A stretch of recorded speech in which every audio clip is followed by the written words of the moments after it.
24 সান্ধ্যকালীন সংবাদে আপনাদের সবাইকে স্বাগত জানিয়ে সাথে রয়েছে আমি মামতি। আসুন দেখে নেওয়া যাক আজকের সংবাদ শিরোনাম। ধুবড়ী শহরের পবিত্র হনুমান মন্দিরের ঘটনা নিয়ে উদ্বিগ্ন মুখ্যমন্ত্রী ডক্টর হিমন্ত বিশ্ব শর্মা।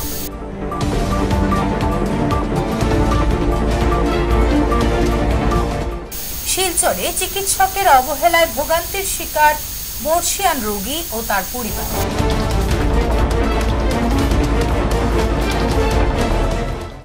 সোনাই বাজারের তুলা গ্রামে টাকার লেনদেনকে ঘিরে দলবদ্ধ আক্রমণের শিকার এক পরিবার।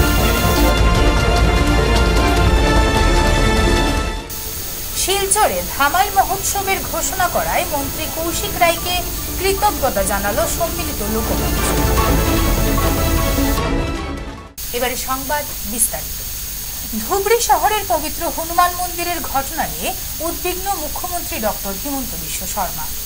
এদিন মুখ্যমন্ত্রী বলেন, আমি আজ ধুবড়ী পরিদর্শন করেছি এবং পুলিশ প্রশাসনকে জিরো টলারেন্স নীতি বজায় রাখার এবং আমাদের মন্দির, নামঘর এবং পবিত্র স্থানগুলিকে অপবিত্রকারী উপাদান ও ব্যক্তিদের বিরুদ্ধে প্রয়োজনীয় ব্যবস্থা নেওয়ার নির্দেশ দিয়েছি। ধুবড়ী শহরের পবিত্র হনুমান মন্দিরে অপবিত্র নিক্ষেপের সাম্প্রতিক ঘটনাটি অগ্রহণযোগ্য। যারা আসামকে অশান্ত করতে চায় এবং এর সাথে জড়িতদের আমরা ছেড়ে দেব না, জড়িতদের রেহাই দেওয়া হবে না বলে উল্লেখ করলেন মুখ্যমন্ত্রী। ধুবুৰীত যোৱা এসপ্তাহ ধৰি আমাৰ ইয়াত আইন শৃংখলাৰ পৰিস্থিতি অলপ প্ৰত্যাহ্বানমূলক হৈ আছে। বকৰিদৰ পিছদিনা হনুমান মন্দিৰত এটা গৰুৰ মাথা কোনোবাই ৰাখি থৈ যায়। হিন্দু মুছলিম সকলো মানুহ আহে, পিছ কমিটি কথা বতৰা পাতে, ভালে ভালে চবখিনি হৈ যায়। নেক্সট দিনাখন আকৌ তাতে গৰুৰ মাথা আকৌ ৰাখে। তাৰপিছত ৰাতি শিল পাথৰ মাৰা কাম চলি আছে। আৰু চবচে ডাঙৰ কথা যে ঈদৰ আগদিনা ধুবুৰীত 3খন খুব নবীন বাংলা বুলি, যি নেকি বাংলাদেশত ধুবুৰী জিলাখন ইনক্লুড কৰিব লাগে বুলি ইয়াতে পোষ্টাৰ মাৰিছিলে 3টা। আৰু 3টা পোষ্টাৰৰে আপোনালোকে যদি চাই তেতিয়াহ'লে তাত বেলেগ বেলেগ ধৰণৰ পোষ্টাৰবিলাকত কথা লিখা আছিলে, যিখিনি মোৰ নলেজলৈকে আহিছে। এখনত আছে, তুমিও হবে শ্বহীদ, তোমাৰ ৰক্তও হবে বাংলাৰ স্বাধীনতাৰ বীজ, নবীন বাংলা। তাৰপিছত এটা আছে পোষ্টাৰ, আমরা মুক্তি চাই, আমরা স্বাধীনতা চাই, বাংলার মাটি স্বাধীন করব ইনশাআল্লাহ, জয় বাংলা, জয় ইসলাম, জনতার বাহিনী। এই আৰু একটা পোষ্টাৰ আহিছে, ইয়াতো নবীন বাংলাদেশ, নিউ বাংলাদেশ বুলি কিছুমান আৰ্মিৰ ছিগনেল ইয়াতে লিখি থৈ গৈছে। তাৰমানে ধুবুৰীত অশান্তি কৰিবৰ কাৰণে এটা কমিউনেল শক্তি এটা ইয়াত এক্টিভ হৈছে। বিষয়টো গম পাই মই আজি ধুবুৰীলৈ আহিছোঁ। ধুবুৰীত ৰাতি শ্বুট এণ্ড চাইট অৰ্ডাৰ দিয়া হৈছে। যোনে শিল মাৰিব, পুলিচে ডাউট কৰিলে তাক গুলি মাৰিব, কোনো কথা নাই। আজি আমি গভৰ্ণমেণ্টৰ পৰা, মই গুৱাহাটীৰ পৰা গৈয়ে shoot and sight order issue কৰি আছোঁ। ৰেপিড একশ্যন ফ'ৰ্চ CRP ইয়াত আহিব। আৰু ধুবুৰীত যিমান ক্ৰিমিনেল আছে, যাৰ ওপৰত নন বেইলেবল ৱাৰেণ্ট আছে, যি আছে, আমি সকলোকে এৰেষ্ট কৰিবৰ কাৰণে SP-ক কৈছোঁ। ছিনিয়ৰ অফিচাৰ সকলো ইয়াত আহিব। যোনে আইন শৃংখলা হাতত লৈছে তাক আমি কঠোৰ হাতেৰে দমন কৰিম। শিলচরের সাউথ সিটি হাসপাতাল ও আরোগ্য হাসপাতালে এক বৃদ্ধ রোগীর চিকিৎসা নিতে গিয়ে ঘন্টার পর ঘন্টা অপেক্ষা, কিন্তু শেষমেশ ডাক্তারবাবুর দেখা না পাওয়ার ঘটনায় ক্ষোভে ফুঁসছে রোগীর পরিবার। করিমগঞ্জ থেকে বহু কষ্টে শিলচরের সাউথ সিটি হাসপাতালে পৌঁছেছিলেন ওই রোগী এবং তার সন্তান। ডাক্তার বিকাশ আগরওয়ালের সঙ্গে সন্ধ্যে 5:30টায় অ্যাপয়েন্টমেন্ট থাকলেও 7:25-এ ডাক্তার আসেন। তারপর মাত্র 8 থেকে 9 জন রোগী দেখার পর হঠাৎ করেই জানিয়ে দেওয়া হয় বাকিদের দেখা হবে না। বারবার অনুরোধ করা সত্ত্বেও সমস্যার সমাধান না হওয়ার পর তারপর হাসপাতাল ছেড়ে বেরিয়ে যান তারা। পরিবারের সদস্যরা ঠিক কি বলছেন এই প্রসঙ্গে শোনাবো আপনাদের। অ্যাকচুয়ালি গতকালকে আর কি 11 তারিখ আমি সাউথ সিটি হসপিটালে ডক্টর বিকাশ আগরওয়াল সাহেবের কাছে একটা অ্যাপয়েন্টমেন্ট বুক করছিলাম ওভার ফোন। তো অ্যাপয়েন্টমেন্ট টাইম আসলো 5:30 থেকে পেশেন্ট দেখবে আর কি। তো পেশেন্ট আসলো আমার মা, যার বয়স 70 অ্যাপ্রক্স। তো আমি ওই অ্যাপয়েন্টমেন্ট বুক করার পরে আমি হসপিটালে যাই, আবার ডক্টরের অ্যাসিস্ট্যান্টের সঙ্গে ফোনে যোগাযোগ করিয়া। তো 5:30টার জায়গায় ডক্টর আইসে ধরেন আপনার 7:20 পরে। তো 7:20 পরে আওয়ার পরে ডক্টর সাহেব কিছু মানে 7-8 জন পেশেন্ট দেখার পরে সাডেনলি কর যে বাকি পেশেন্টগুলো আমরা আরোগ্য হসপিটালে দেখবো। তো আমি একদম আনপ্রিপেয়ার্ড আসলাম। তো আমি তখন ডক্টর স্যারের রিকোয়েস্ট করলাম যে স্যার আমার মা তো হাঁটতে পারে না, ও অসুস্থ, আর গতকালকে ঘুমাইতেও পারছে না, তো আপনি যদি এখানেই তাদের দেখিলাই নাকি, তাই না আমার কথাতে কোনো মানে একদম ইগনোরেন্ট আর কি। তেন বাইরে হয়ে গেছে গিয়া। বাইরে যাওয়ার পরে আমার কিছুটা রাগও হয়েছে। তারপরে আমি চিন্তা করলাম না ঠিক আছে আমি আরোগ্যতেই যাই। তারপর আরোগ্যতে গেলাম। আরোগ্যতে যাওয়ার পরে এখানে তাইনের যে নতুন অ্যাসিস্ট্যান্ট গোপাল দে, তাইন আমার সঙ্গে আরও 4-5 জন পেশেন্ট আসলো। তার গ্রাউন্ড ফ্লোরে ডক্টর বিকাশ আগরওয়াল সাহেবের যেটা চেম্বার আসলো ওইখানে বইতে দিচ্ছে। তো বসার পরে আমরা কিছু সময় বসার পরে কইলো যে ডক্টর সাহেব এখন ওটিতে আছে, তো ওটিতে বাইরে আইয়া পেশেন্ট দেখবো। তারপর কিছুক্ষণ পরে আবার ওই ডক্টর অ্যাসিস্ট্যান্ট আইলো। আওয়ার পরে কইলো যে আপনারা এক কাজ করেন, ফার্স্ট ফ্লোরে ওটির সামনের চেম্বারে গিয়ে বয়ে অপেক্ষা করেন, তাই ওইখানে পেশেন্ট, ওটির থেকে বাইরে এখানে পেশেন্ট দেখবো। তো আমরা ওইভাবে উপরে যেতে যাওয়া যখন শুরু করলাম, তখন আমার ডক্টর অ্যাসিস্ট্যান্ট আমারে কইলো যে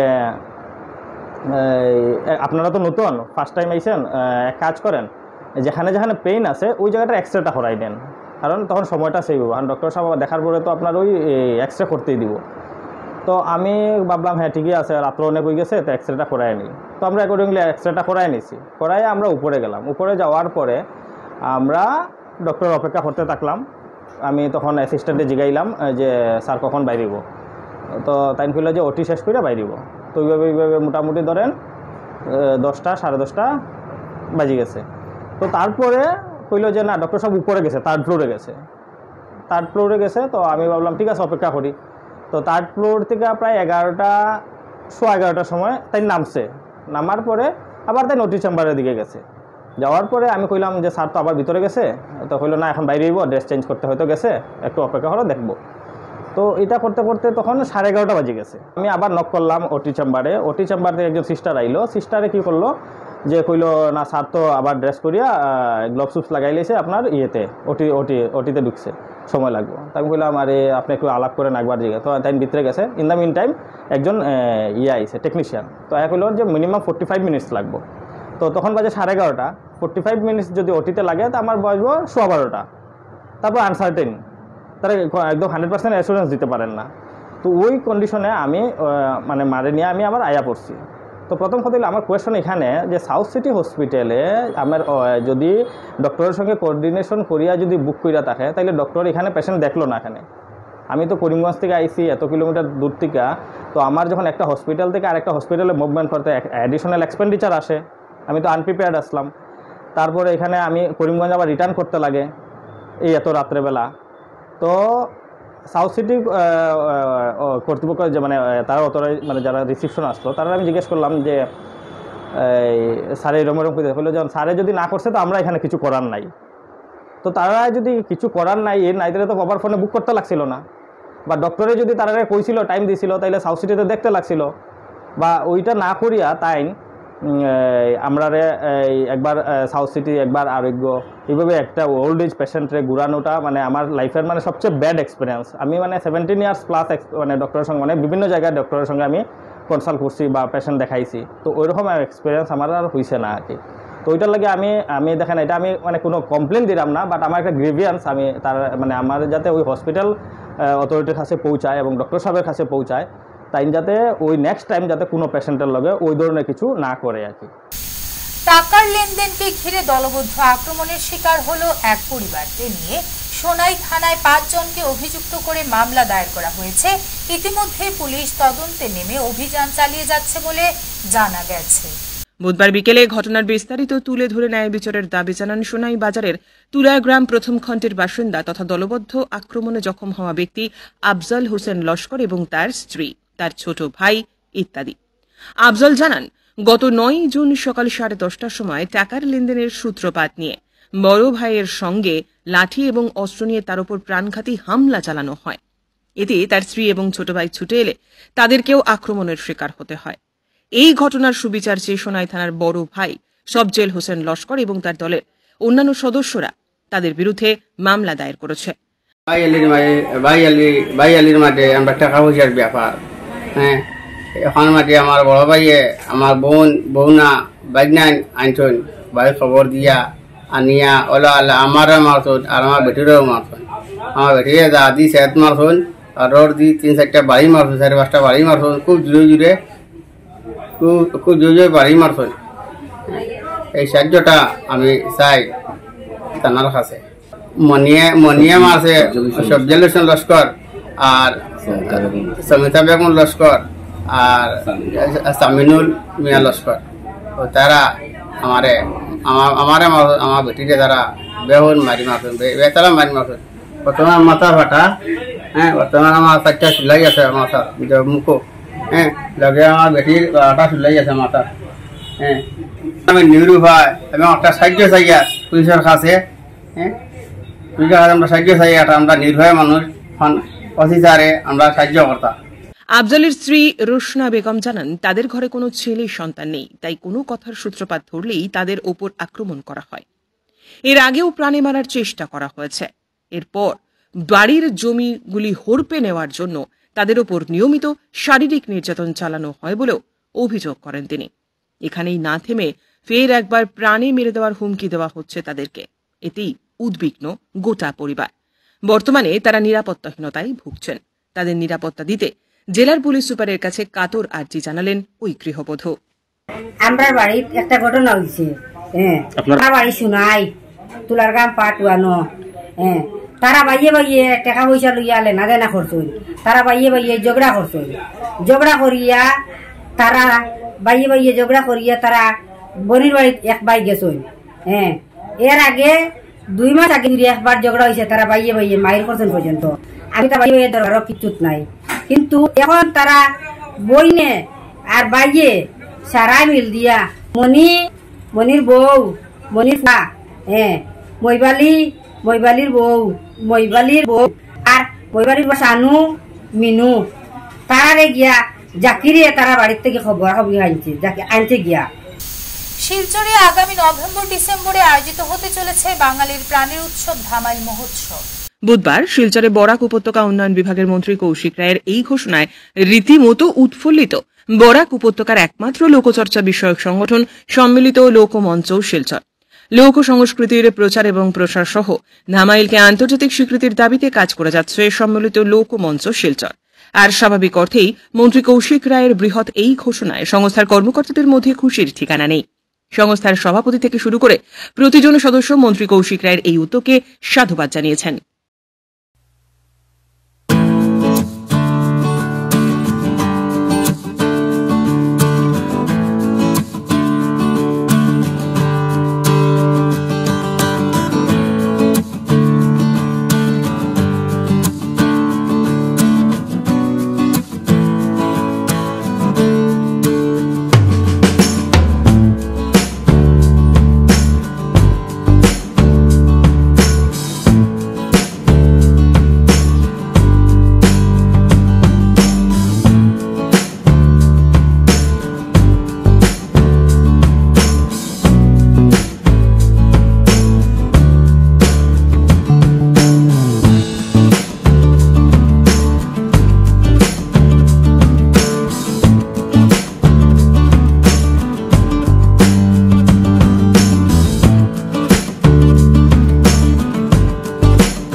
Thank you.